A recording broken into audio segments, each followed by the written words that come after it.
All right. Hey, everybody. Isaiah Colton here. Welcome, Rainmakers, to the Rainmaker Mastermind Group. If you just joined us recently, my name is Isaiah Colton. I'm the founder and creator of RAP Success Systems and the Rainmaker Mastermind Group. And what we do is every Wednesday, we'll have a special guest speaker, influencer, mega agent, or top marketer to join me as we talk through kind of the secrets of the top 1%, like what's happening in the industry right now to help you build and scale your business. And I'm really excited today because I have Mr. Beatty Carmichael on the line with me, who's going to be joining me talking to you about probably one of the most important topics that's out there today, and that's geo-farming, because there's a lot of ways to do it you can do it the right way and you can do it the wrong way. And it's one of those things that's pretty polarizing, where if you do it the wrong way, you can lose a lot of money. But if you do it the right way, it can be a very important part of your business plan. And so I'm excited to have Beatty on with me for more than one reason. I'm going to tell you guys the backstory kind of behind how geo-farming secrets even came together. And basically what happened for me is, as a young entrepreneur in 2014, I partnered up with a broker, and we decided to go out and buy a small boutique brokerage, and we wanted to crush the listing side of the business. And in that process, we were doing a lot of prospecting. We were working FSBOs and expireds, and we had tried geo-farming, but we couldn't figure it out. We were spending a lot of money on it at the time. And so I just started kind of researching it and looking for different solutions that were out there. And it eventually not only became for me, but also some of my consulting clients that I was taking on with one of the services that I was offering. And then I came across Beatty, and he taught me this principle called the 3S. I call it the 3S systems. I think you might call it the 3S principle, right? Or something along those lines, Beatty, right?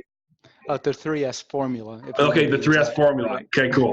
The 3S formula. And what was really intriguing about this is it was such a simple concept, but there was so much psychology behind this that it just made sense, and it clicked with me right away. And make a long story short, the results that if you do this the right way that come off of it, and the learnings that you're going to get out of this 3S system are second to none. So take really, really, really good notes. And as a kind of a final note, how Beatty and I reconnected, I was actually in a private Facebook group, and this person was asking about different postcard strategies, and I brought this up. And literally there was like 400 people in the Facebook group that wanted to find out more about this. And so I go, you know what? I got to bring this onto my Facebook group, and I got to get Beatty on here, and we got to talk about it. So here we are. So Beatty, if you wouldn't mind just talking a little bit about your track record, as far as, how you, and then, how long you've been doing what you're doing with postcards and marketing, and where you're at today. Okay, sure. Just real briefly, been in business doing this type of work since 1997. So going into our 23rd year. And so you're just getting started, huh? Just getting started a little bit. Yeah. Right. I'm more famous in my own mind than other people know. But then in 2012, we shifted our focus to be entirely residential real estate. And we used this approach to do geographic farming for clients. And it was not uncommon for many of our clients to earn $100,000 a year in geographic farming in their first year. Kind of put that in perspective. Most people don't get their first sale for a year and a half or 2 years. Yeah, that's strong. We developed a lot of things, and Isaiah and I started working together on a project, and that's been kind of where we are. Everything we do is purebred, best practice in marketing in the ground that gets people to respond. That's awesome. So let's talk about why geo-farming. There's a conversation happening right now that geo-farming is dead, right? So why geo-farming? Is it alive, Beatty? Absolutely alive and kicking. Okay. And so why should somebody maybe consider this as part of their business plan in 2020?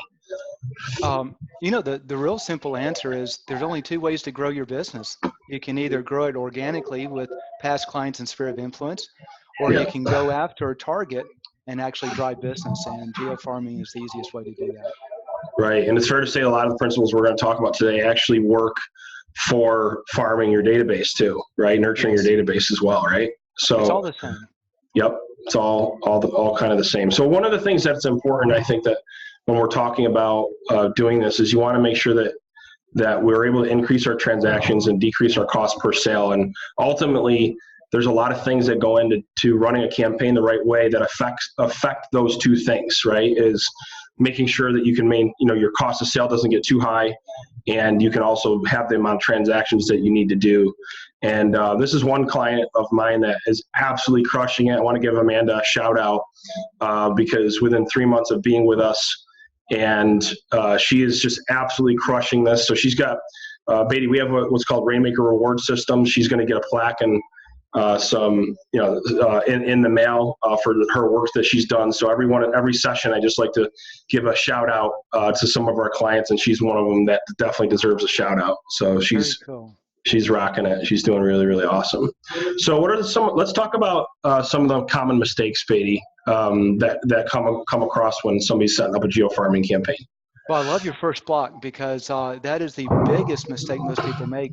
I was talking to a client and she wanted to do geo-farming, and she said, I want to target this particular neighborhood. I said, why is that? She said, well, because that's where I live.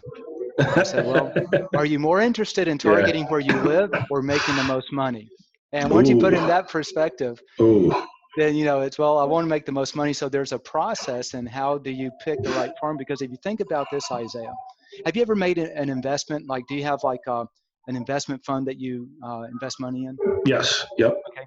So do you just pick any fund, or do you actually do some research and figure out which one's going to produce the most? We do some research, that's for sure. I bet you do. Yeah. Well, geographic farming is nothing more than an investment. And therefore, you got to do your research first if you want your investment to produce the most.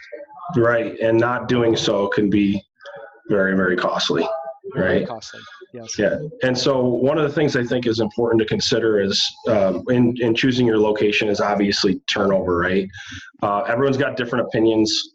6% is kind of rule of thumb that I recommend. What do you recommend as far as picking a farming location and turnover?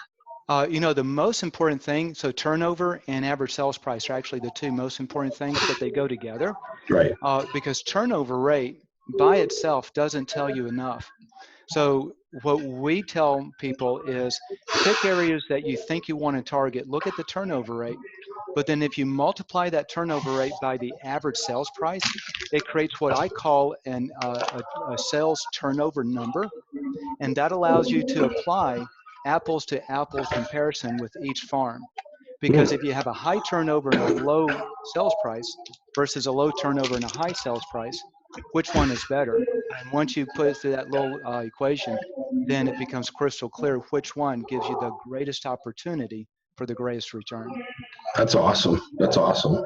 How many pieces, like let's say that you're a newer agent versus maybe somebody who's a little bit more established.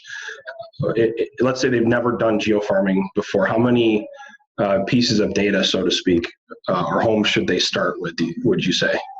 A minimum of 100. Ideally, I would like to see probably around 200 on the low end. Okay. So if you're just getting going, and is it fair to say right around 1,000 is the sweet spot if you can get up to that point? Yes. So I made the comment that we had a lot of people hit 100,000 in earnings in their first year with us. Yeah. Not a single one was under 900 homes. Wow. Look at that. So the average was between 1,000 and 1,500 homes. When you have enough homes that you're targeting, then you can start driving cash quickly, and that cash then funds everything else from that point forward. Wow, that's awesome. That's awesome. How many when you see that, how many postcards would you say you sent out since 2012? Oh, I don't know how many millions, but it's a lot. It's a lot. I have no idea. So folks, if you're just wondering like where this information's coming from, that's where it's coming from. It's not just somebody that just is playing around and just did it for themselves, but literally millions of postcards. And but more than that, can I interject one? Yeah, go for it. We've done over 43 split marketing tests to identify what works over what doesn't. Wow. We've then improved on our postcards over 15 or 20 different versions, and increasing and tweaking the results. So this is very strategically done on our end. That's awesome. That's awesome. I think that, when you think about when you're looking at how many pieces, obviously we talk about budget. And would you just drill down a little bit more into that formula that you were talking about, just to make sure we capture it? Sure. This is something that I've used before in the past. Sounds like yours is a little bit different. And how do you calculate ROI before, if they're doing this the right way, before they start jumping into the farming area? That's a great question. Let me ask you, when you say the formula, are you talking about the formula on picking a farm or a different formula? Yeah. So for example, if you look at my screen, if I had 1,000 leads, 6% turnover, okay. There's roughly 60 sales obviously there. And how many am I going to convert out of those 60 sales? How many realistically can I draw out of that marketplace? Out of that area? And that's going to be my average commission minus my costs. And there's my ROI is how I usually think about it when I'm doing it. So. Gotcha. So I'm just looking at your formula, moving around my camera because it's right in the middle of the screen. Yeah. I don't see anything. I think that 10 to 15% on the first year is probably a good number, a good safe number if you do things well. Okay. But by the second year, we've seen people at 22 to 30% within 18 months if you do things really well. That's what I wanted to ask you. How many marketing pieces are going out for that? For that to happen? Yeah, so on Postcard standpoint, we recommend 18 a year. That's basically every 3 months. Okay. If you're moving into kind of what I'll call, someone shared this, and up in New York, this makes sense. Down in Alabama, it doesn't, but the spring fall. Okay. Yeah. As you start moving into spring and when the business starts to drive up, I would recommend twice a month, because this is when people are starting to think about selling, and you want to be there as frequently as possible for 2 reasons. Number one, they probably haven't recognized you yet, so you want to be there. Right. And number two, you want to be there when they're thinking about selling. But 18 times a year traditionally is the number of touches I would recommend. Awesome. And one of the things that I've seen and what I love, and we're gonna give our viewers an opportunity to actually check you out, Beatty. So get in touch with you in a minute here. I want to make sure I have the right link. But before I do that, one of the things I think is common sense is is it safe to say consistency is probably the number one reason why it doesn't work outside of the actual message? I would say the lack of consistency. The lack of consistency is the number one reason it doesn't work. Yes. Right. Right. And it's as simple as that. I think it's so important for anyone that's watching this is when things maybe you're going through a slow patch, and I've been there. I still run the brokerage now. I have an expansion team also in Florida, and it's easy. It's easy if you're having a slow month or a couple slow months to knee jerk and say, let me stop it. But then think about the ripple effect that can have on all the investment that you made in the marketplace, if you slow down. So I think it's really, really, really important. And just keeping the long-term vision in mind of why you're doing that. And you heard it from the best. You heard it, from Beatty pretty much in his case studies, consistently over 18 months. You're looking at if you're hovering around 900 homes every single month, it was very, very consistently people were making 6-figure returns. Yep. Yeah, that's so strong. One of the things I want to encourage you guys to, which is kind of what I've invested a lot of capital into my business, and also being able to offer this to the public. And if you're watching this and you're my client already, I want you to think about how you can use postcards with the Geo-Farming data that's in your database. And more importantly, the leads that we're ranking hot through REN, through our artificial intelligence, I want you to strongly consider postcards as a strategy to market towards these hot ranked leads, right? Because you only got a couple different options. You can call them, right? If you got their email, I guess you could do email. You can do door knocking. But if you know that lead is turned hot, statistically, Beatty, just so you know, if the lead is turned hot and you had 100 leads, 25% of those are selling within 30 to 60 days. Mm-hmm. Statistically is where our data comes out. So if you could apply a strategy like what Beatty has been talking about, and which we're going to get into the messaging part of it here in a minute. If you can apply that strategy, though, it can be very, very powerful. So let's talk about the 3S. Let's talk about the 3S formula. All right. What is this all about? How did you come up with it? Give us the inside scoop here, so they understand the power of the messaging. Real easy. My English teacher always told me, Isaiah, that if you take what someone else did and call it your own, it's called plagiarism. Right. But my marketing teachers always told me if you take what someone else did and call it your own, it's called research. That's right. So I did a lot of research. That's and right. one client in particular, he's still a client of ours. I got to tell you the story to back into so it makes sense. Yep. When I met him, he's doing 120 transactions a year. Personally, that's individual production with postcard marketing only, working an average of 35 hours a week. Wow. That was it. And get this, he took Friday, Saturday, and Sunday off. He never worked Friday, Saturday, and Sunday. Wow. So I started to, pick his brain. And as we started to work together, the thing in all of his postcards, he was always showing off his successes. He was always explaining the secrets behind what he was doing for those successes. He always had a unique selling proposition or some sort of special service that he offered. And when I saw that pattern, I thought, there's 3 S's here. And we started to implement that with our clients and started to drive tremendous results for them as well. That's how it came about, research. That's awesome. So you have a case study here. Could you walk us through this case study here with one of your clients?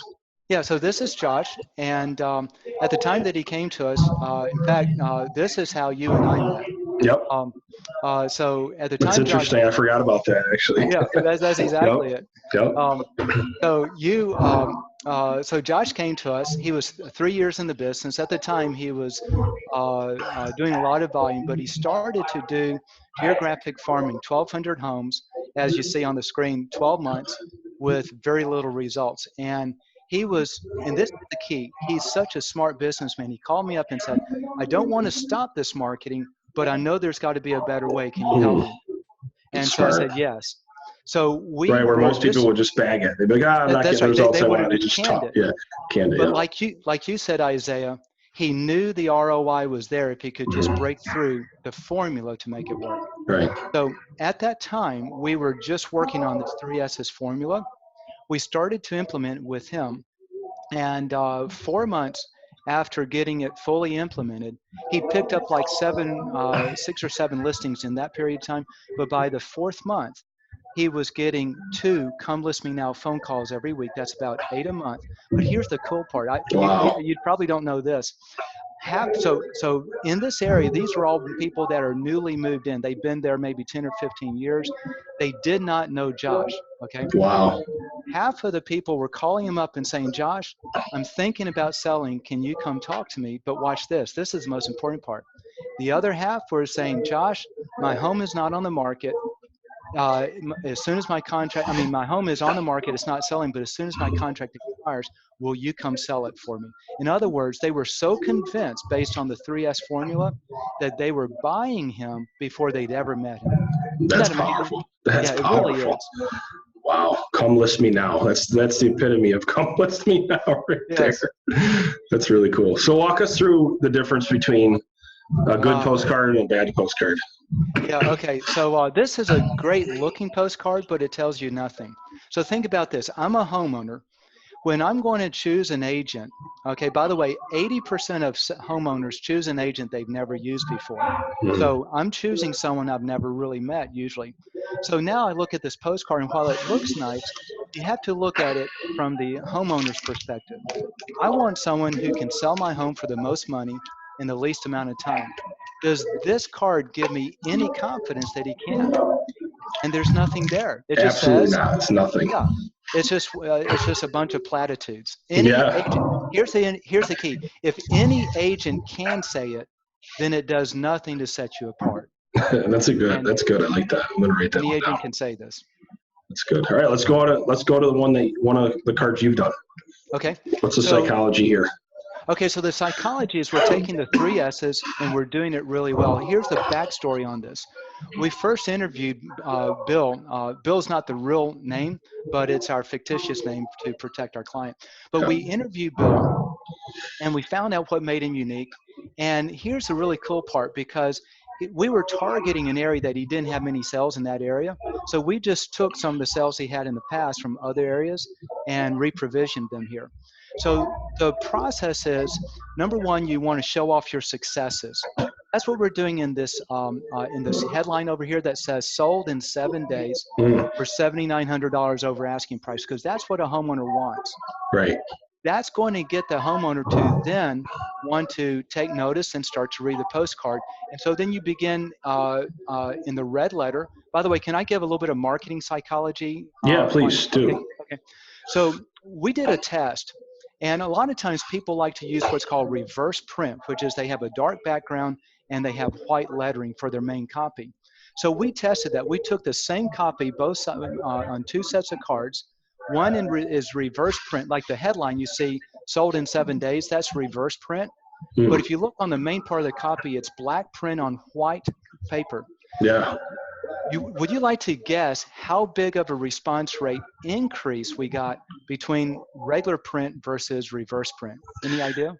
I don't know the exact numbers, but just from actually doing it on a sales page online, I see huge differences too. Yep. Doing the white background, but I don't know. Go ahead, tell me. I couldn't even take a stab at it.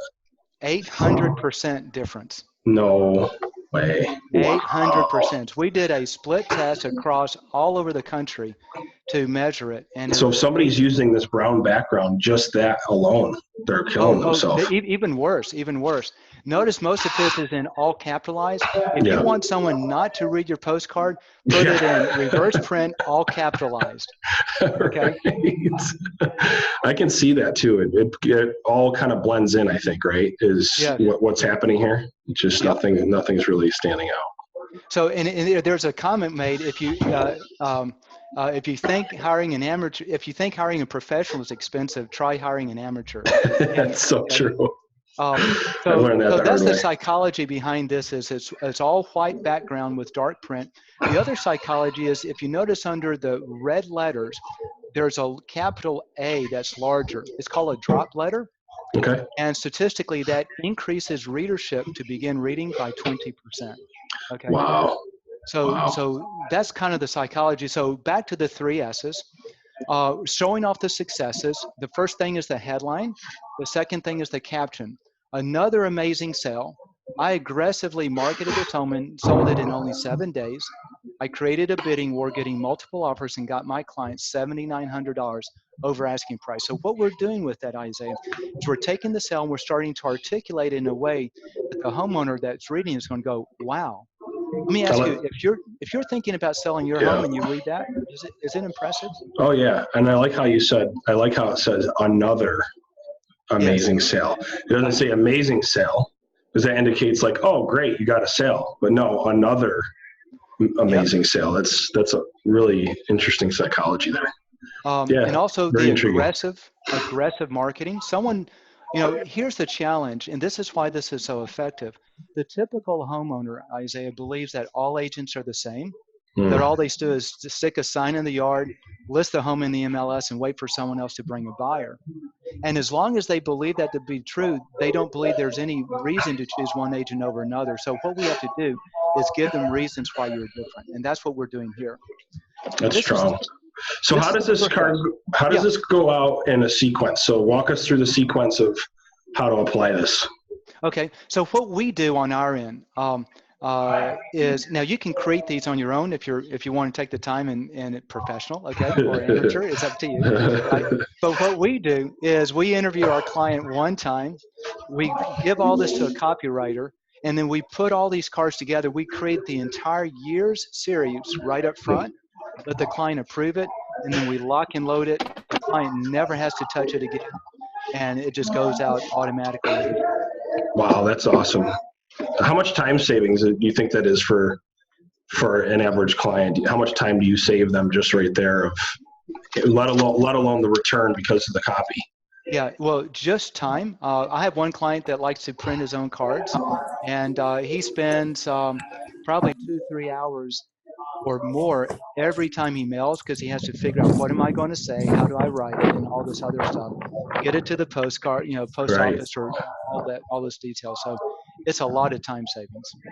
Awesome. So how do the educational cards fit into the 3S cards? The educational cards.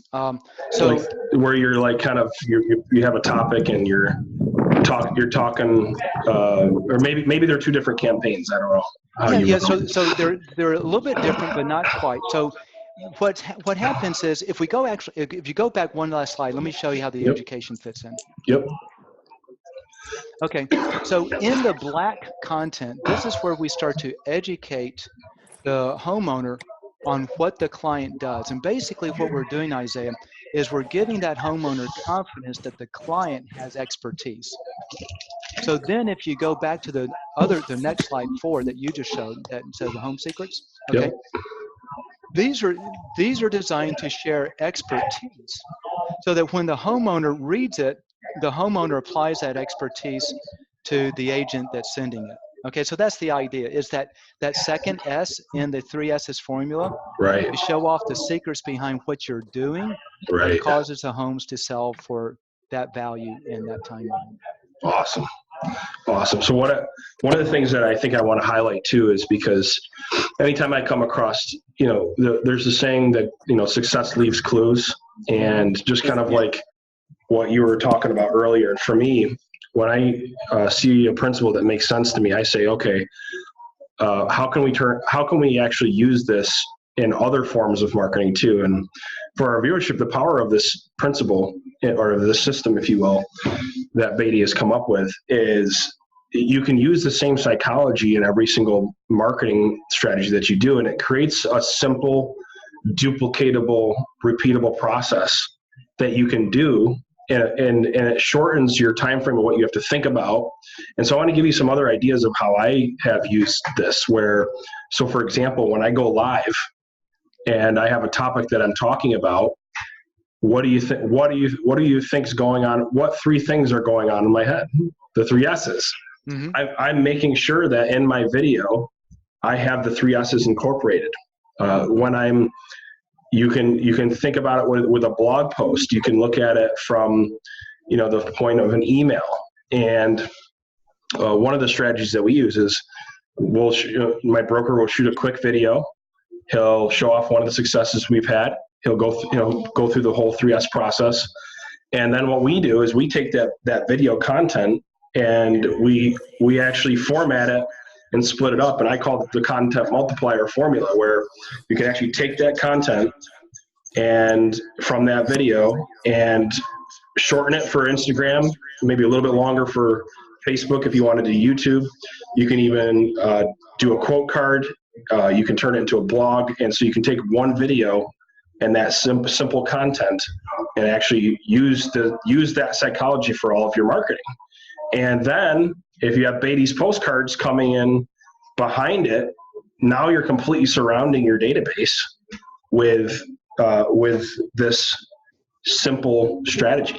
And so literally you can kind of run a whole marketing strategy in a very, very quick, short period of time. And that's what makes it, what I love about it. It makes it really, really simple, but extremely powerful as long as you're consistent, like Beatty was talking about. So Beatty, just to kind of summarize here again, a little bit about the 3S principle, and then let's talk about how people can get in touch with you if they want to find out more. Sure. So the last part of the 3S principle, so you got showing off your successes. Yep. Number 2 is showing off your the secrets behind those things, the successes. Yep. The third S is any unique service or benefit that you do that that gives them a reason to reach out to you first. We actually call this more of a USP, a unique selling proposition, because it creates interest in why they should remember you. Mm-hmm. And so one of them might be, like a guarantee. Your home sold in 27 days, I'll pay you $2,000. That would be an example of a USP. there are a lot of other things I could go through, but you want to identify something that sets you apart that you can consolidate into just a very few words as a short statement. And then that gets posted on everything you do, Yeah. so that wherever they see you, they always see that phrase, that they now remember you by that value. Does that make sense?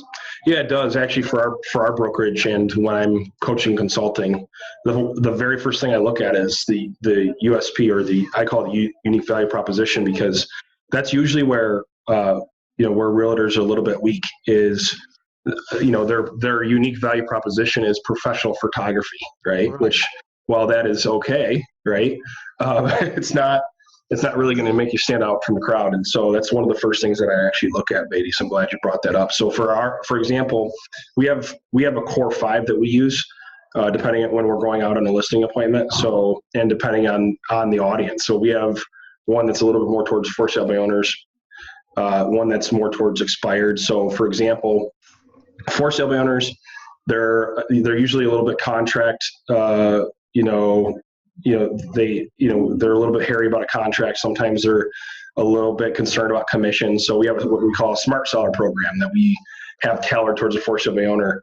Expireds, we have we have a 55-point marketing plan where we actually lay out our marketing calendar right in front of them, because the big thing they think that they're concerned about is marketing. We have a communication guarantee. So depending on, but for a marketing piece like what you're talking about, to catch their interest, I'm going to do something bold. And for that, we'll sell your home in 39 days, or else we'll sell it for free.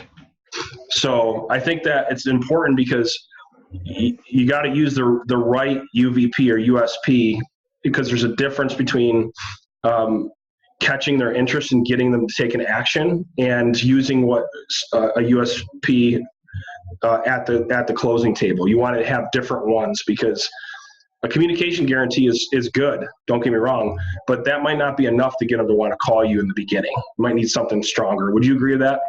Yeah, that's the big thing for the USP on my end. Yeah. Is it gets your phone ringing, right, or gets them to respond to your offer that you get to track them.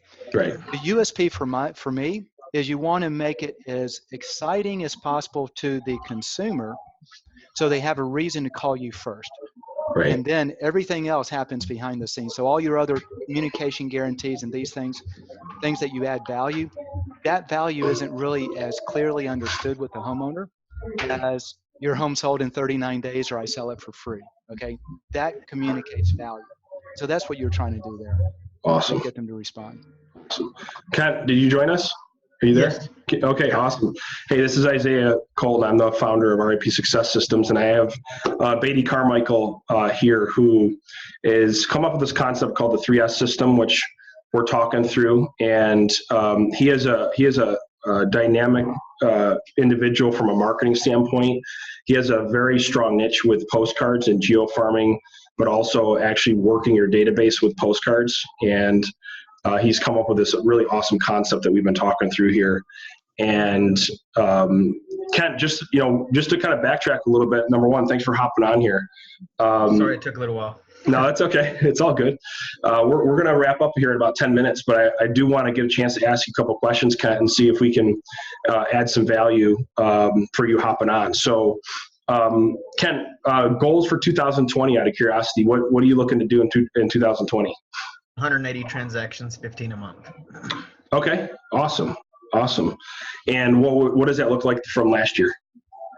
I'd be up about, actually, it'd be double. It'd be double? Mm-hmm. Okay. I love it, man. I love it. That's strong. So out of curiosity, what are you going to do different to get there? So I gave a little bit more leverage to our team, not letting them just focus on one side, being able to do both sellers and buyers.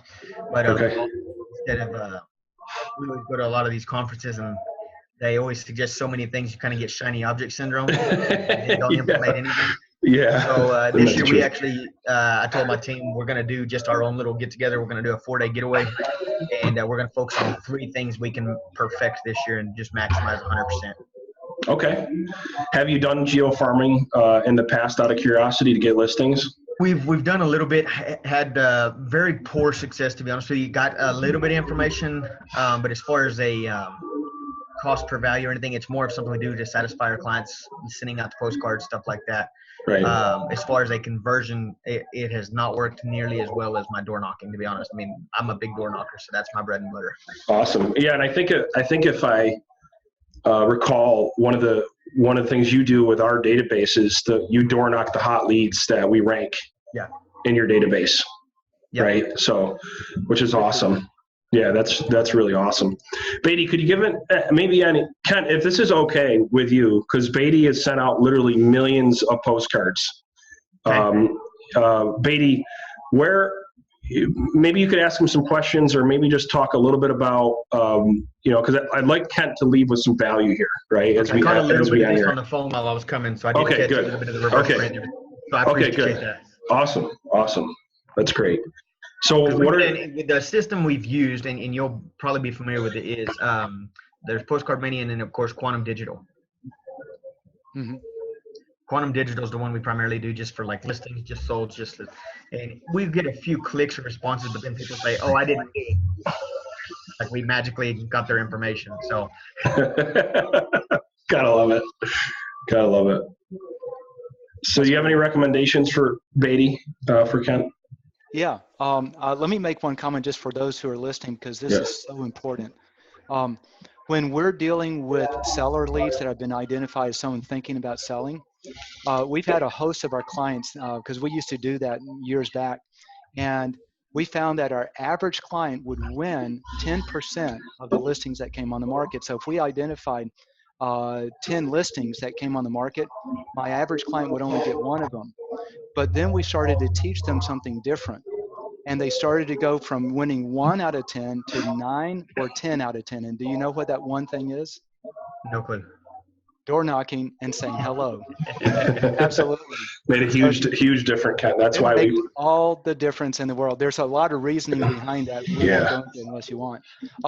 But I think some great value add is on the postcards that you send out. Ken, what I would recommend, a couple things, is make sure that you're always sending out solds. Okay, sold, right. sold.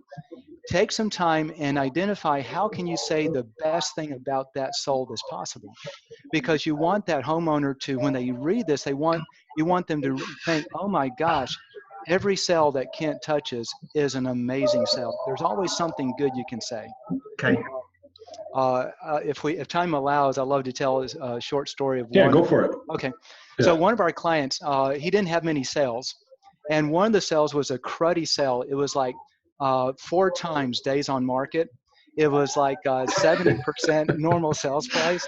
It had been listed a couple of times by another agent. It was down in the dump, down in a gully. It was unrepaired. And he was saying, you won't make anything out of this one. I said, I bet we can. And the card turned out great because we sold this faster than 2 other agents had been able to sell it. And we sold it for the absolute top market value. Which is all true. So it's all in how you say it. Absolutely. And the other thing I would suggest is, I don't know if Quantum allows you to do this, and I don't think that Postcard Mania is really set up for this, but if you will take one item that you do that really sets you apart, or something that you do extremely well, as what I call your inside secret, when you show off your sale, tell a story tied to that sale in terms of what you did with that, with your inside secret. So let me give you an example one of our client does. So he shows off a sale, and then he writes a story. The Joneses wanted to sell fast, so we prepared the home. I made sure everything was top-notch. We started to pre-market it before we put it on the listing. We sent out postcards to the neighborhood, let them know it's about to come on the market, and then by the time we got it on the market, we sold it in only 7 days for full price. So now what happens is the homeowners start to realize you have a strategy, you have a structure, you have a process, and that gives them confidence that you can reproduce those same results for them. Okay.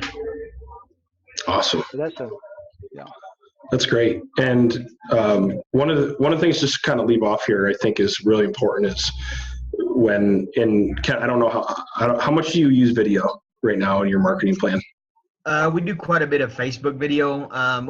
We haven't got, we do a little bit of drone, but we haven't got as much into like the things we should have, I know.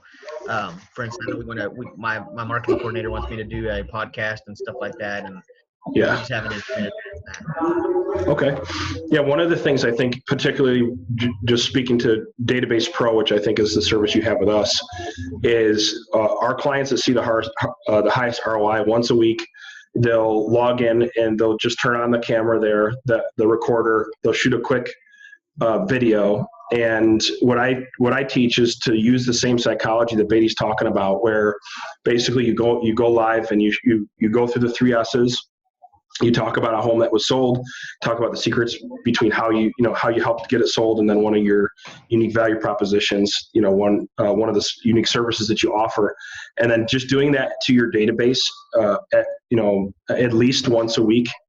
And what you'll find is after probably about 3 months of staying consistent with it, some of the ones combined with the postcard strategy, and obviously the artificial intelligence, kind of all that coming together, you start seeing a lot more come list me now type of opportunities, or a lot more inbound opportunities as you're nurturing it. And then the other thing is if you see people engaging when you're sending those videos out, and why it's so important is because you're going to see in our database who is engaging and who actually opened up the video. You can actually see that right in our database.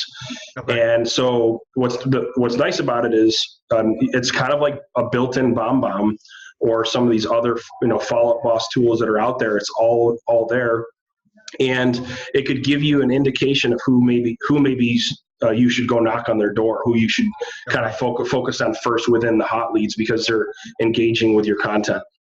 Okay. So I have a client named Bill Rasky, I think is how you pronounce his last name. And what he'll do is he picks who he's going to target based on who's engaging with his emails and with his texts. So that's kind of what he does to, as a top line before he attacks the day, so to speak. Okay. And I got a document I'll send you. You probably, maybe you're aware of this, but because you're on our platform, we have an online training course called the Ultimate Listing Machine.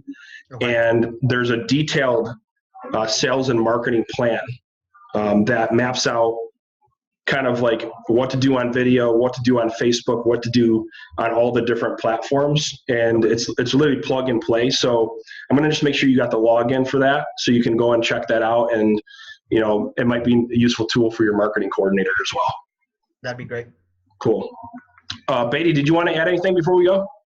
Yeah, I would just like to share a little plug on what's on the screen here. Yep. If you're wanting to do postcard marketing and really kind of take it to another level, love to share what we do. You can see it on the screen. It's just go to rapsuccess.agentdominator.com.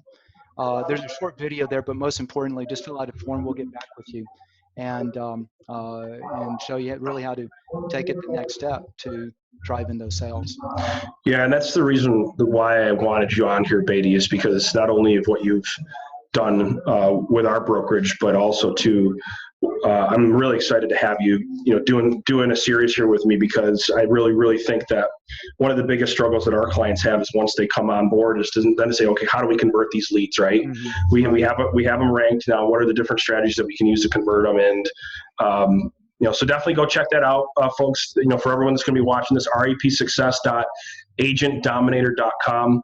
And you're looking at a guy that's got over 20 years experience, has hundreds and hundreds and hundreds of success stories, and send out millions of postcards. You said 20 different beta tests?